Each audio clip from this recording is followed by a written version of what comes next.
Ano mga pangunahing pagkain sa iba't ibang lugar ha? Sample lang ha. Pangunahing pagkain sa Pampanga. Sisig. Ha? Sisig. Sisig? Oo. Pampanga, sisig? Oo. Hanggang 10 kung ilan mapapanalunan mo. Sisig nga. Ilocano, anong ano? Pinakbet o kaya dinengdeng. Anong sure na sagot? Pinakbet. Ilocos. Tado. Ano nga?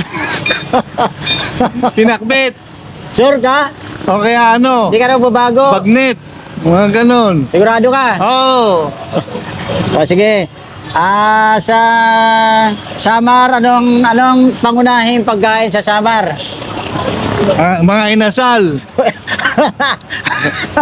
Mga inasal po. Ano ba? Mga inasal. Mga inasal. Oo. Ano, sige. Bacolod yun eh. Mga inasal yan. Oo. Meron pa, marami pa. Tanay. O, Tanay. Anong pangunahing pagkain sa Tanay? Yan ang hindi ko alam. Hindi ko alam sa Tanay. Tanay. Sige. Ano? Tanay nga. Sige. Hindi ko alam yung sa Tanay. Di mo alam, pas ka. Sige, okay. Marikina, mas madali, oh. Everlasting. Sigurado ka? Wangkatoy. Sigurado ka nga. Oo, sigurado. Sure ka? Oo. Wala. So, anong sagot mo doon sa Pangasinan? Anong pangunahing pagkain nila?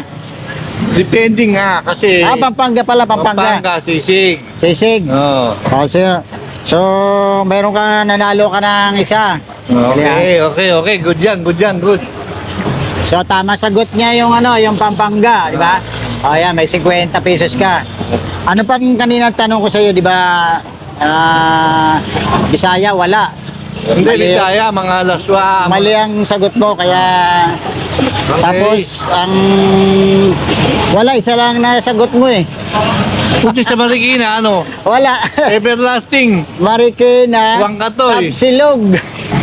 Hindi naman tapsilog. Tapsilog. Kahit alam mo may tapsilog eh. Hindi, yun ang pangunahin ng taga Marikina. Hindi Tapsilog. Ano, Bibian? Yan. Bibian. Wala.